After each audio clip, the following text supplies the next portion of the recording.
away, but you showed some love. I was arrested and undone, but you showed love. But here's the tension. We often reduce love to a feeling. And Jesus refuses to let us do that. It's not based upon the feeling, because if I had to love people based on how I felt about them, there'd be some furniture moving around here. If I had to love people based upon how good they were to me, if I had to love people based upon what they provided for me, how they showed up for me, how they were there for me when I needed, if I had to love people like that, I wouldn't even acknowledge them, let alone love them. We can't reduce it to simply a feeling. Well, Pastor, you just don't know what they said to me. Don't need to know. Pastor, you just don't know what they done to me. I don't need to know. Pastor, if it was you, I know you would. Yeah, I probably would, but I probably would have said the same thing, but it's not based upon the feeling of. Do you think that somehow Jesus felt like being marched up the Via Dolorosa? You mean to tell me Jesus felt like having his flesh and blood ripped from the body on his back to where you could see the bones in his back? No, you think that Jesus somehow felt like hanging there from the 6th to the 9th hour, dying in our place? It ain't got nothing to do with how you feel. It got everything to do if your love is real. Some of y'all remember the old school game show. Chuck Woolery would bring somebody out. They go on a date, and then they come back and review it. The whole show was about chemistry, attraction, compatibility, and feelings. And at the end, the question was basically, did you feel it? And if the spark wasn't there, and if they would say there was no connection. Now here's the problem. We brought the same mindset into church. We treat love like a game show. If I feel sparked, I love you. If I feel appreciated, I love you. If I feel respected, I love you. But if the vibe is off, there is no love connection. And Jesus steps in and says, this is not the love connection. This is the cross connection. You like that, man? Some of y'all ought to be writing some of this stuff down. Love is not based on the spark. It's based on sacrifice. And so you're sacrificing how you feel to keep it 100 and keep it real between you and whoever else it is. I'm not going to be the blame. I'm not going to be the cause of. If the Lord ever asked me, Lord, I loved them anyway. They just had a bad attitude. I loved them anyway. They never did speak to me. Lord, I loved them anyway. They looked at me like I was crazy. I did my part. I will not be found guilty of drinking haterade. This is a cross connection. We're not connected by how we feel. We're connected at the cross. It's at the foot of the cross where we all had to go. It's in that pool of blood that we all had to be washed in. It is at that cross where we all saw the light. And that be the case is not based up on how I feel about it. Love is not based on the spark. It's based on sacrifice. Love is not about chemistry. It's about commitment. Love is not about compatibility. It's about Christ-likeness. It's who and what he is. It got nothing to do about who and what I am. Yeah, if I base on who and what I am, now ain't a whole lot of people gonna fit in that circle. Because on Calvary, Jesus didn't ask, do I feel like it? He asked, will I fulfill it? Can we get this done? Because even in the Garden of Gethsemane, he had to motivate himself. Lord, if there be another way for us to do the same thing, let us do it.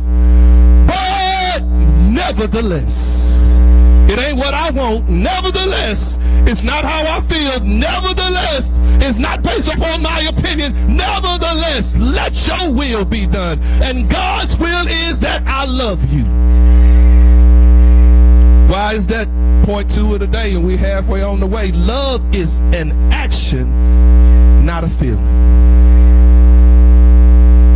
It's an action, because feelings can take you one way or the other. Feelings can produce both positive and negative. Feelings can produce consequences seen and unseen. Jesus says in John 13, "A new commandment I give to you." Commandments are not feelings.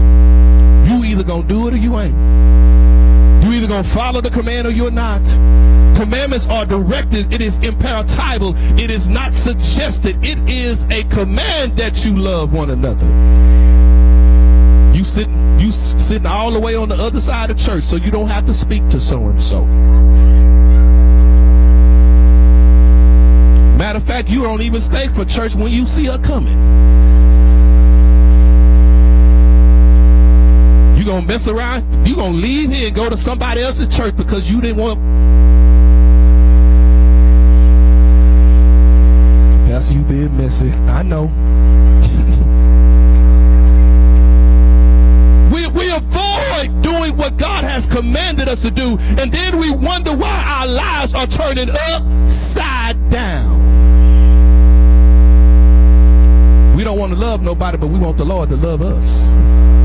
Lavishly, abundantly. We want the Lord to love us anyhow. Regardless of what we're doing, regardless of how we think, we want the Lord to love us. We don't show up to hear him, but we want him to show up to hear us. Is this thing on? We don't show up when God is speaking. We don't show up when God is teaching, but we want God to show up when we complaining, when we crying, when we boo-hooing. God, we want you to love. In this text is agape or agape, a willful, self-giving commitment. Jesus says, "As I have loved you." That means you don't get the love on your own terms. Yeah, I know it sounded cute. I opened up with it. I'm loving them at a distance. You don't get to do that. You like that, Sister Gill stress? You're like, "Oh Lord, I was ready to be at a distance, Pastor, but you just saying something else now." Now, because love has to show up, and sometimes love has to show up closer than you want to be. Sometimes love has to have to show up and help people up that wouldn't help you when you was down.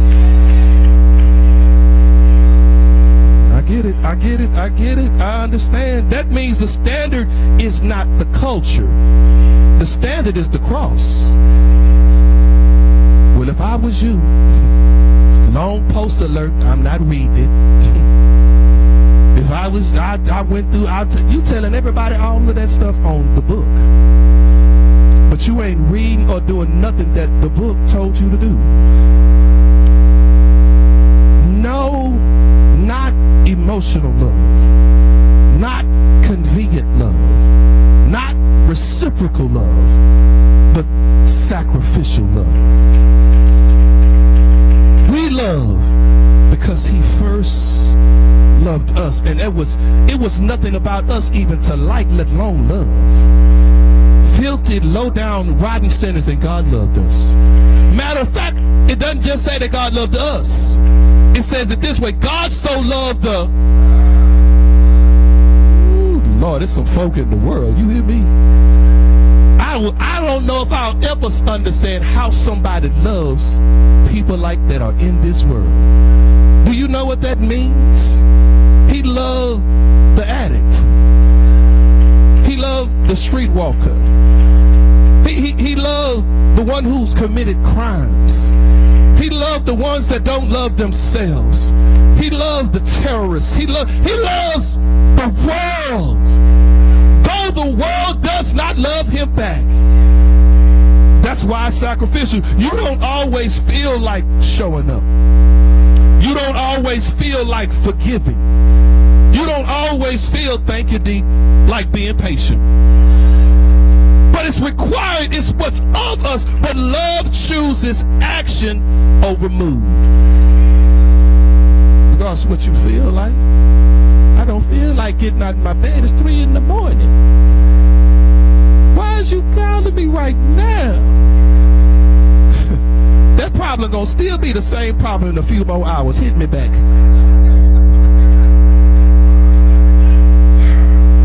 Now love shows up even when it's inconvenient.